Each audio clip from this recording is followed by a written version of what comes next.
Sometimes the people we dislike the most are the ones we understand the least.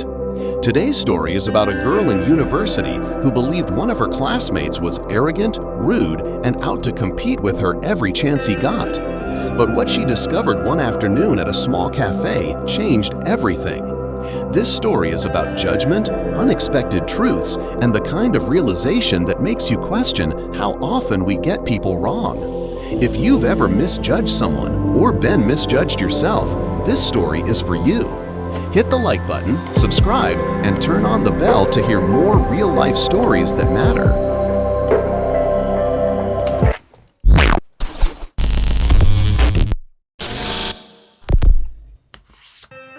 My name is Lina. I'm in my third year of university, majoring in psychology. I'm one of those students who likes things neat. My notes, my grades, my schedule, my life. And I didn't like Adil. Adil was loud in class. He had a sharp tongue, always ready with a comment, a joke, or a debate. He sat 2 rows behind me and somehow always managed to challenge my answers. At first, it annoyed me. Then it started to feel personal. He'd interrupt me when I spoke in class discussions. He'd roll his eyes when I corrected something.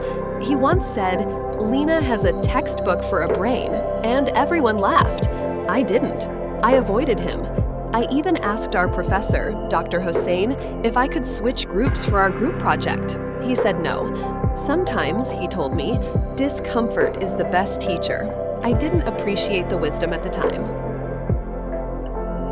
The tension between me and Adil grew over weeks. Our group meetings were stiff.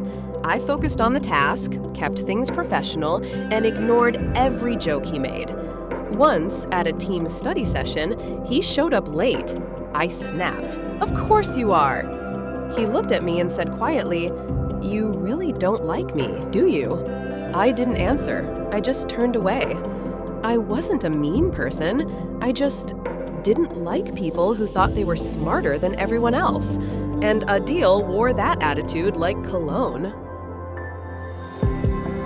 One rainy afternoon, I stopped by Aziz Cafe, a small place near campus where I always went to study. It was quiet, warm, and smelled like cinnamon and roasted coffee beans. I walked in, umbrella dripping, and froze. Adil was behind the counter, wearing an apron, making coffee. He looked up and gave a tired smile. "Hey, Lina." I blinked. "You work here?" "Yeah, my dad owns the place. I help out every afternoon after class." I sat down in my usual corner, stunned. He wasn't joking. I watched him take orders, clean tables, smile at regulars. I saw him help a little boy pick a cookie. I saw him refill a homeless man's cup without charging him. For the first time, I saw him not as a voice in a lecture hall, but as a person. When things quieted down, he walked over with a mug of tea. "It's on the house," he said. "You looked like you needed it." I finally asked, "You work every day after class?" He nodded. "My mom passed away a few years ago. It's just me and my dad now. He's diabetic, can't do long shifts. So I study and work. No time for anything else, really." I didn't know what to say. I just stared at him. All the things I thought I knew about him dissolved. That night, I cried. Not because of what I saw, but because of how small I had made him in my mind. I remembered every eye roll, every moment I dismissed him, every time I called him the arrogant guy to my friends. He wasn't arrogant. He was exhausted. He wasn't trying to compete. He was trying to survive. The next class, I sat beside him.